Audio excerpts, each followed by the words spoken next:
Going to meet a couple of folks right now in front of us. So this is Sandra. Hi, Sandra. I called you Sully when you first sat down.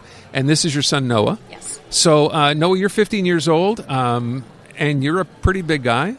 But it's not been an easy journey for you. So maybe, Mom, you could start off by telling us how we got here and what happened at the outset. Because from what I read in the notes, this kind of came as a bit of a surprise. Huge surprise.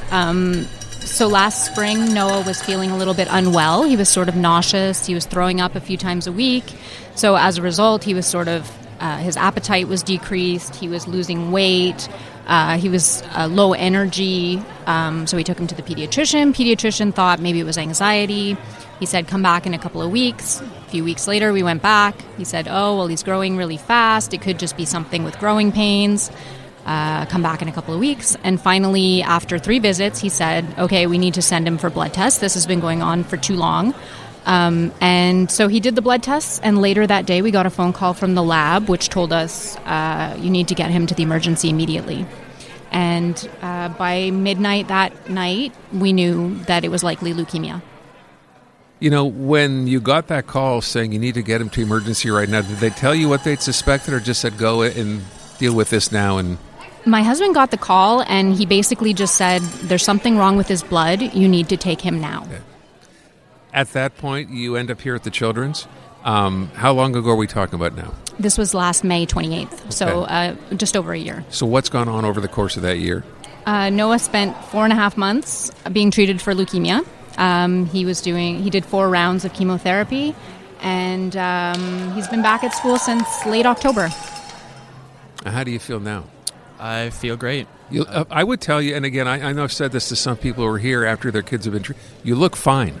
Like, I would never guess, not that I would, but I'm saying I would never look at you and think, you know what, you're not a healthy-looking 15-year-old, which you are. How do you feel? I feel great. After around last October, I think, I went back to school, and since then I've been 100%.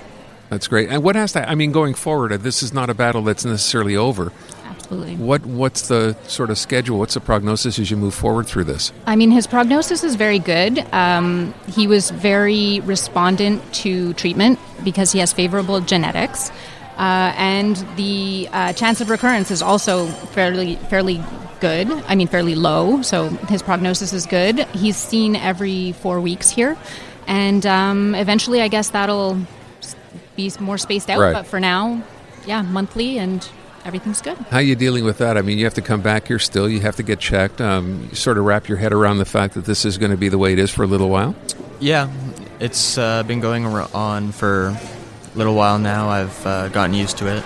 It's always nice to see the people in the ward, of course. They help me through it. It's what everybody says, right? If you're here for any length of time and you're seeing the same faces, same people looking after you who know you and they've seen you, you kind of feel like it's like, I don't want to say it's like going home. I keep saying that. It's not, but in a sense, these are people you're familiar with now. They become like family. Yeah. Yeah. You find the same thing? I mean, for people when you come back here? Yeah. Everyone's just easy to talk to. They're like friends in a sense? Yeah. You know, I think to myself, when you tell people, I mean, leukemia is a serious, obviously, condition, and for a lot of people, when you're diagnosed with something like that, you think this is it, it's the worst, it couldn't get, but you've come through this, right? You started off thinking, oh my God, I don't know what's going to happen as a parent and my child, and I hope he or whatever she's going to be okay, and now you're just basically coming back here for follow-up. Absolutely. It's remarkable when you stop and think about it. I remember there was a father that I met in the kitchen on the ward early in our journey.